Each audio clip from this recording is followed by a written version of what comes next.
오늘 봉독해드린 사무엘상 16장 6절에서 13절까지 있는 말씀을 중심으로 해서 하나님은 왜 다윗을 쓰셨나 이와 같은 제목으로서 함께 은혜를 나누고자 합니다. 인류 역사의 흥망성쇠는 하나님의 구속사라고 말씀드릴 수가 있습니다. 이스라엘을 통한 하나님의 구속사는 족장시대, 사사시대, 왕정시대로 이어지는데 사사시대는 사무엘 선지로 끝을 맺습니다. 그리고 이스라엘 백성들이 왕정시대를 요구함으로써 사울이 비로소 이스라엘의 초대왕이 되었던 것입니다. 여러 같은 백성들의 요구로 키가 크고 얼굴 잘생긴 사울이 왕위에 오르자 그는 감히 나 같은 미약한 자가 어떻게 이스라엘의 왕이 될 수 있느냐 하면서 농사짓는 행구 뒤에 숨어서 마치 어린아이처럼 순박했던 것입니다. 그러나 여러분, 시간이 지나고 날이 갈수록 사울 왕은 초심을 잃어버리고 자기가 마치 잘나서 힘이 있고 백성들에게 인기가 있어서 왕이 된 것처럼 나의 나 된 것으로 생각했습니다. 백성들을 하나님의 말씀을 받아 다스려야 되는데 그러기는 고사하고 점점 교만해져서 인기 전술로 백성들을 몰아세우며 사무엘 선지를 통해서 하나님이 이스라엘 백성들에게 주시는 말씀을 전혀 듣지 않았습니다. 오히려 백성들 위해 군림하기 시작했습니다. 여러분, 참으로 인간은 실로 겸손하고 겸비하다가도 조금만 자신의 위치가 달라지고 소위 남들이 말하는 것처럼 성공했다고 지켜 세우면은 개구리 올챙이 시절을 까마득하게 잊어버리는가 봅니다. 야수처럼 돌변해서 권력을 움켜잡고 자신의 인기와 영달을 위해서 하나님의 소리를 외면한 채 헛된 망상에 사로잡혀서 결국 백성들의 기대를 저버리고 멸망의 길로 자초하는 그런 사람들을 우리는 왕왕 봅니다. 자, 이처럼 정도와 도를 넘고 하나님의 도우심과 은혜를 저버리고 그리고 백성들과 하나님 앞에 거친 돌이 되어서 하나님으로부터 버림을 당하고 백성들로부터 외면을 당하는 경우가 왕왕 있습니다. 그래서 결국 오늘 사무엘상 15장 11절에 보면은 하나님의 말씀이 사울에게 이렇게 내려집니다. 한마디로 말해서 내가 사울을 세워서 이스라엘의 초대왕을 세운 것을 후회한다 그랬습니다. 그렇습니다. 하나님을 두려운 줄 모르고 사울처럼 되지 못하고 된 줄 알면은 사람들로부터도 아니 저 사람 어쩌다가 적골이 되었느냐면서 그 사람에게서 등을 돌립니다. 그리고 끝내는 그 사람은 비참한 최후를 맞이하게 됩니다. 자, 그런 거로 여러분, 나에게 지금 잘한다고 칭찬해주는 10사람 없어도 괜찮습니다. 오히려 나의 단점과 약점을 진정으로 책망해주는 그 한 사람 있으면은 차라리 그것이 하나님의 사랑이요 은혜인 줄 알고 자신을 성찰하며 더욱더 겸손하고 감사함으로 백성을 잘 섬기면은 오히려 백성들로부터 말할 수 없는 친송을 받게 됩니다. 여러분, 욥기서 5장 18절에서 19절까지 있는 말씀에 하나님은 아프게 하시다가도 상하게 하시다가도 그의 손으로 고치시나니 6가지 환난에서 너를 구원하시고 7가지 환난이라도 그 재앙이 내게 미치지 않게 하시며 기근 때의 죽음에서 그리고 전쟁 때의 칼건서에서 너를 구원하실 것이라고 하지 않았습니까? 그러면은 과연 오늘 본문에 나오는 다윗은 어떠한 사람이었기에 하나님께서 귀한 그릇으로 사용하셨습니까? 첫째로 다윗 그는 정말 충실한 사람이었습니다. 사무엘상 16장 11절 말씀에 사무엘이 이새에게 물었습니다. 내 아들이 다 여기 있느냐?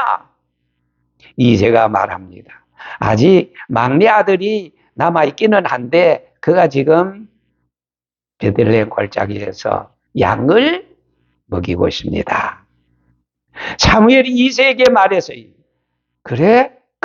사람을 보내어 그를 빨리 데려오라. 그가 여기 오기까지는 우리가 식사 자리에 앉지 아니하겠노라 하였습니다. 웬일입니까? 그 시간에 이새의 막내 아들 다윗은 험준한 베들레헴 계곡을 오르내리면서 일구월심 오직 아버지 이새가 자신에게 맡겨주신 양무리 떼들을 이끌고 풀을 뜯기고 시원한 물을 먹이는데 하루에가 결국 길지 않았습니다. 다윗 그는 어제를 오늘처럼 오늘을 내일처럼 뜨는 해와 지는 달을 바라보며 낮에는 더위를 무릅쓰고 밤에는 추위를 무릅쓰고 눈붙일 겨를 없이 양을 먹이고 지키고 있었습니다. 때론 가시는 쿨에 팔이 걸려 넘어지기도 했습니다. 옷이 찢어져서 그는 오직 젖된 어린 양을 우리 안으로 드리는데 행복과 만족감을 얻을 수가 있었습니다. 그렇습니다. 충실하고 성실하고 충성스러운 사람일수록 말수가 적습니다. 남의 일에 참견하지 않습니다. 무슨 말이든지 말하기보다 듣기를 좋아합니다. 그것이 오히려 행복 같아 마냥 할 일을 마땅히 했을 뿐이라고 즐거워합니다. 자, 그러나 여러분, 자기 일에 충실하지 못한 사람일수록 남의 일에 끼어들기 잘합니다. 쉽게 흥분합니다. 불성실한 사람일수록 남에게는 언제나 인색하고 아량도 용서도 사랑도 베풀지 못하는 쫄장부에 지나지 않습니다. 디모데전서 1장 12절에 있는 말씀을 보면은 나를 능하게 하신 그리스도 우리 주께 내가 감사함은 나를 충성되이 여겨서 내게 직분을 맡겨주심이라고 말했습니다. 자, 여러분, 어느 시대나 말꾼이 많아지면 분쟁이 끊이지 않습니다. 충성되이 말없이 일하는 일꾼이 많으면은 반대로 모두가 다 손뼉을 치고 기쁨을 얻고 맞아 하면서 즐거워합니다. 여러분 잘 아시다시피 사랑의 원자탄 주인공 손양원 목사님을 아시지요? 손양원 목사님께서는 어느 여수 지방에서 목회를 하시는데 그때 공산당들이 내려와서 손양원 목사님을 찾는다는 정보가 있었습니다. 그때 어느 지사님이 손 목사님을 숨기고자 배 한 척을 준비하고 목사님 잠시 저기 저 외딴 섬으로 피신하는 게 좋습니다. 그렇게 애원을 했습니다. 그때 손 목사님은요, 지사님 저를 위해서 이렇게까지 배를 마련해 주어서 배려해 주시는 것은 감사합니다마는 그러나 어디 이 어려운 시대에 나 혼자 살겠다고 저 울부짖는 양떼들을 두고 나 떠날 수 없습니다. 아니요. 나는 지금 양과 함께 살다가 양과 함께 죽겠습니다라고 완강히 거절했다고 합니다. 마치 양 한 마리를 위해서 목숨을 내걸고 사자의 수염을 잡고 입을 견주어 싸웠던 목동 다윗과 똑같지 않습니까? 사무엘상 30장에 보면은 다윗 성읍 시글락이 블레셋의 침략으로 불타버리고 말았죠. 그때 다윗은 찢어지는 가슴을 여민 채 하나님께 울부짖어 기도하기 시작했습니다. 그때 하나님께서 다윗에게 쫓아가라고 응답해 주었습니다. 이에 다윗은 충실한 군사 400명을 데리고 부솔 시냇강을 건넜습니다. 그런데 바로 그때 무리 중에 한 사람이 들판에 쓰러져서 기진맥진한 소년 하나를 발견하였습니다. 그때 다윗은 비록 블레셋의 제복을 입은 적군이었지만 인간적으로 그에게 물을 먹였습니다. 준비한 무화과 뭉치를 베어서 먹였습니다. 그랬더니 블레셋 군인 소년은 정신을 치르고 난 다음 생명의 은인 다윗에게 블레셋 군대의 모든 동향을, 정보를 자세히 알려주었습니다. 여러분, 이 소년이 다름 아닌 바로 3일 전에 병들었다고 블레셋이 버린 애굽 소년이었던 것입니다. 비록 병들고 작고 보잘것없는 소년이었지만은 그러나 다윗은 그를 잘 돌봐주심으로 다윗은 시글락에서 잃어버렸던 모든 재물과 부녀들과 그리고 어린아이들을 도로 찾을 수 있게 되었습니다. 여러분, 전쟁의 승리와 우리들의 모든 삶의 성공은 결코 멀리 있는 것이 아닙니다. 마태복음 25장 40절에 이렇게 말합니다.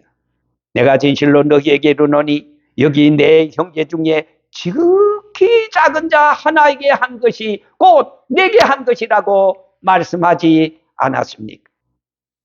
둘째로, 왜 하나님은 다윗을 쓰셨습니까? 여러분, 다윗 그는 하나님만을 전폭적으로 바라고 의지한 사람이었습니다. 사무엘상 17장 45절에 너는 칼과 창과 단창으로 내게 나오거니와 나는 만군의 여호와의 이름으로 나간다, 이렇게 말했습니다.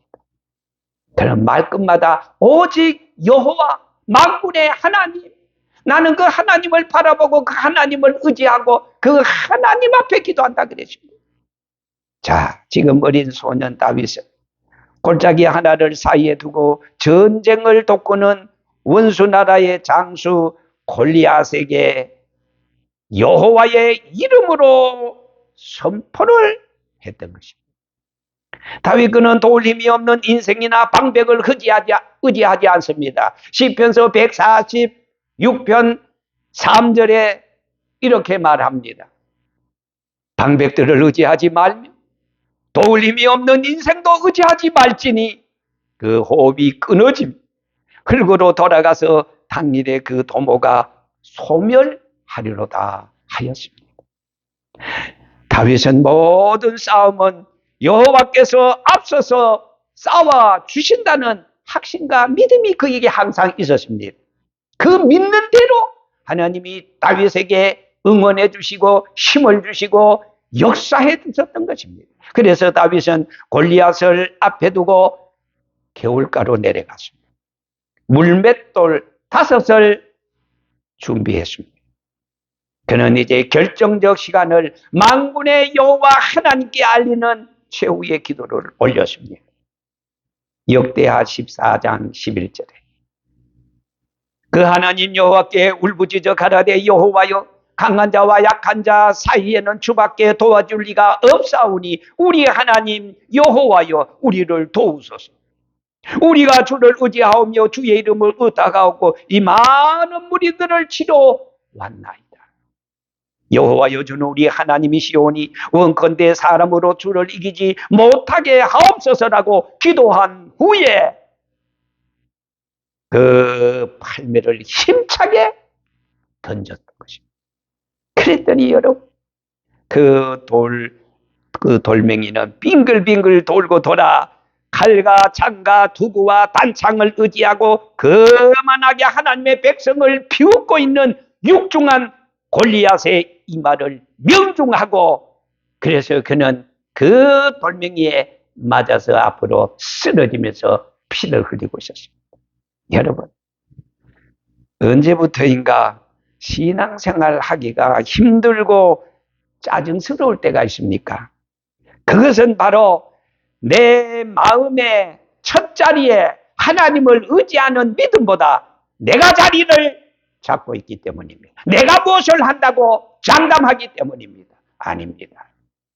사실 주님이 나의 삶의 전부가 되고 모든 매사를 주님께 맡기고 의지하면 그때부터 한결 마음이 편안합니다. 왜? 나의 도움은 여호와이기 때문에. 여호와가 나를 위해서 싸워주시고 나에게 빅토리, 나에게 여호와 니시 제 힘을 허락해 주심으로 결국 영적인 전쟁에서, 육체적인 전쟁에서 승리할 수 있기 때문인 것입니다.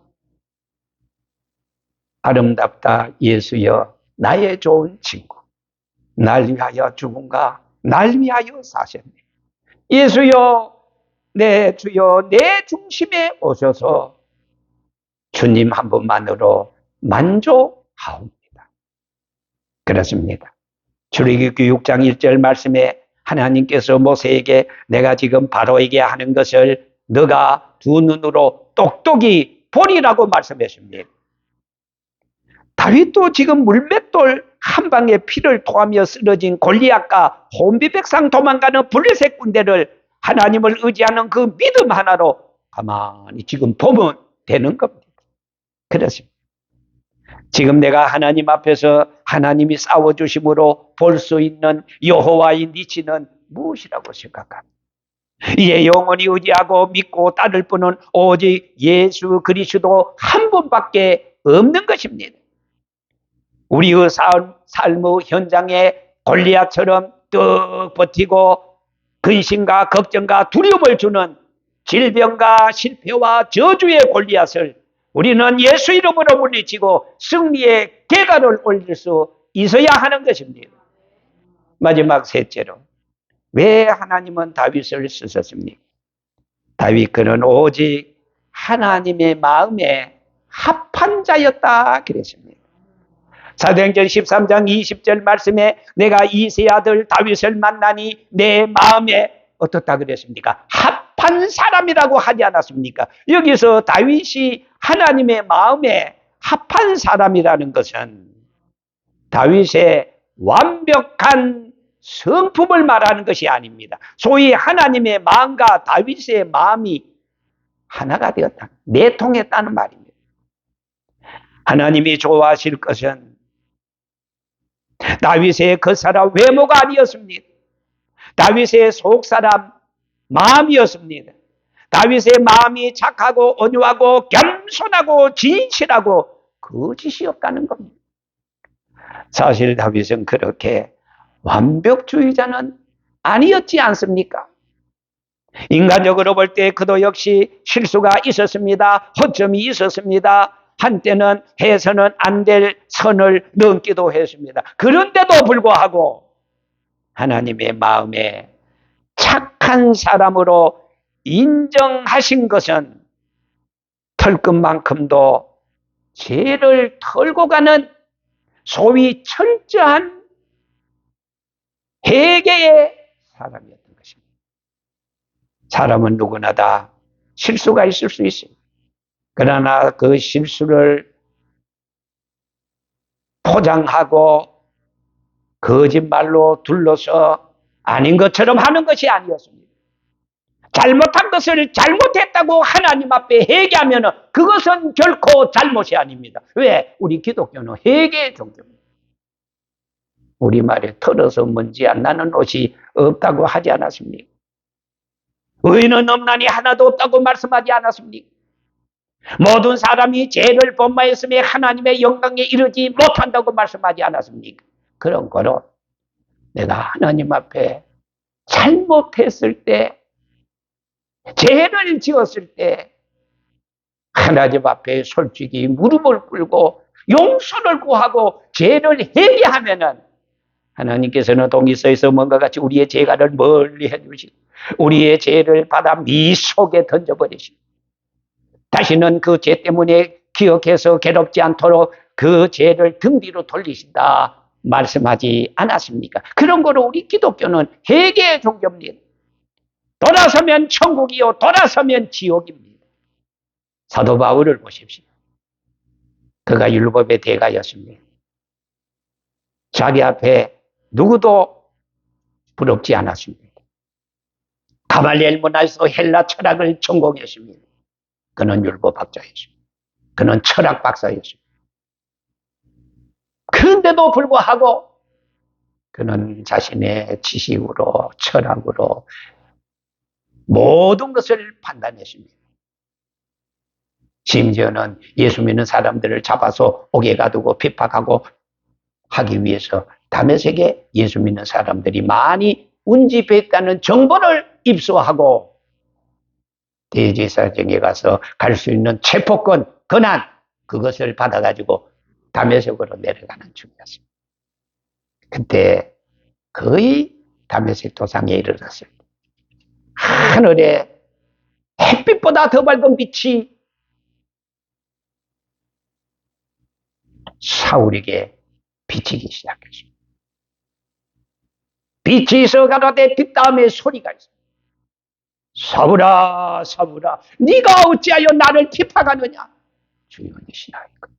나는 다름 아니라 네가 바로 핍박하는 예수라고 그랬습니다. 그는 거기에서 더할 말도 없습니다. 꼬꾸라졌습니다.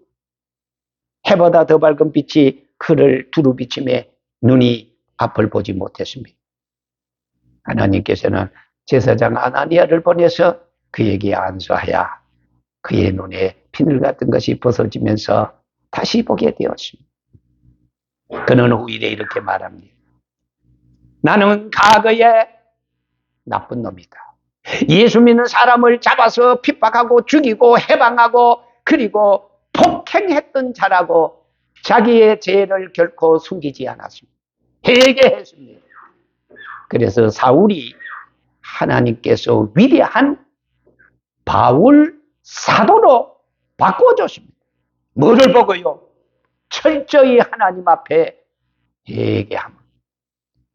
핍박했던 과거, 폭행했던 과거, 해방했던 그 과거에 못쓸 죄를 다 하나님 앞에 쏟아놓고 기도했습니다. 여러분 잘 아시다시피 그래서 디모데전서 1장 15절에 뭐라고 그가 고백하고 있습니다. 이보다 모든 사람들이 받을 만한 이 말이에요. 그리스도 예수께서 죄인을 구원하기 위해서 세상에 오셨느니라. 나는 죄인 중에 괴수라 그랬어요. 야, 이렇게 죄를 회개하고 솔직했던 사도 바울. 신약 성경 영감받아서 3분의 1을 기록하고 손수건 하나만 흔들어도 악기가 나가고 죽을 자가 일어나고 심지어는 그가 삼층천까지 갔다 와. 몸 안에 있었는지 몸 밖에 있었는지 나는 모르거리와 하나님은 아신다고. 그는 능력의 종이었습니다. 그는 위대한 사도였습니다. 그 비결이 어디 있습니까? 잘못을 잘못했다고 하나님 앞에 철저히 회개했습니다. 하나님은 회개한 자를 이렇게 귀하게 들어서 쓰십니다. 여러분 시편서 51편에 보면은 다윗이 밧세바와 동침한 후에 선지자 나단이 그에게 와서 이렇게 회개 기도를 올렸습니다.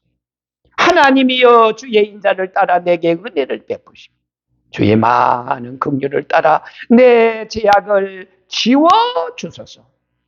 나의 죄악을 말갛게 씻으시고 나의 죄를 깨끗이 하소서.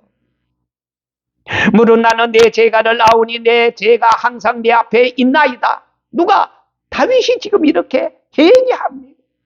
내가 주께만 범죄하여 주의 목전에 악을 행하여 싸우니 주께서 말씀하실 때 의로우시다. 주께서 심판하실 때 순전하리다 하시다 하리이다. 나단 선지자가 다윗의 죄를 책망했습니다. 그는 아니요, 그런 일 없어요. 변명하지 않습니다. 맞아요. 자기가 돕고 자는 침상 요대기가 그 흘리는 눈물에 푹푹 썩을 지죠. 얼마나 천부여 의지 없어서 손들고 옵니다라면서 그는 하나님 앞에 회개했습니다. 그는 계속해서 시편서 51편 10절에 이렇게 말합니다. 우슬초로 나를 정결하게 하소서. 내가 정하리이다. 나의 죄를 씻으소서. 내가 눈보다 시리이다. 그래서 여러분 시편서 51편은 다윗의 회개장과 같습니다. 앞서서 말씀드린 대로 구약시대 다윗을 보시고 신약시대 사도 바울을 보시고 이들은 한결같이 하나님 앞에 떨리는 마음으로 회개했습니다.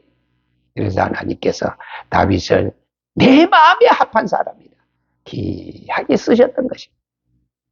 하나님이 모세도 그렇습니다. 하나님은 죄 없는 의인을 귀한 사도와 선지자로 일꾼으로 세우는 것이 아닙니다. 지난 날을 쏟아놓고 눈물로 통곡하고 회개하는 자에게 귀한 사명을 주시고 축복을 주시고 건강을 주시고 귀하게 쓰시는 것입니다. 하나님의 마음에 합한 다윗은 이스라엘 역대 왕 중에 가장 위대한 왕으로 예수 그리스도의 조상의 반열에 오를 수가 있었습니다. 그래서요 히브리 11장에 보면은 믿음의 선진 대열에 다윗은 올랐습니다. 여러분 지금 이스라엘의 태극기를 보면은요 국기를 보면은 거기에 중간에 별 하나가 있죠. 이쪽에 그것이 바로 다윗의 별을 상징하는 겁니다. 다윗이 쓰임을 받았던 바로 다윗의 별인 것입니다. 다윗이 쓰임을 받았던 충실과 진실하고 하나님만 의지하고 하나님의 마음에 합했던 이 다윗의 신앙을 우리도 본받았어요. 늘 사람 의지하지 말고 방백 의지하지 말고 제도 의지하지 말고 하나님만 의지하고 그리고 하나님 앞에 철저히 더 숨길래야 숨길 수 없는 모든 죄를 다 털어놓고 회개하고 그리고 하나님만 바라보는 절대적으로 하나님만 의지하는 저와 여러분들 되시기를 주의 이름으로 축원합니다.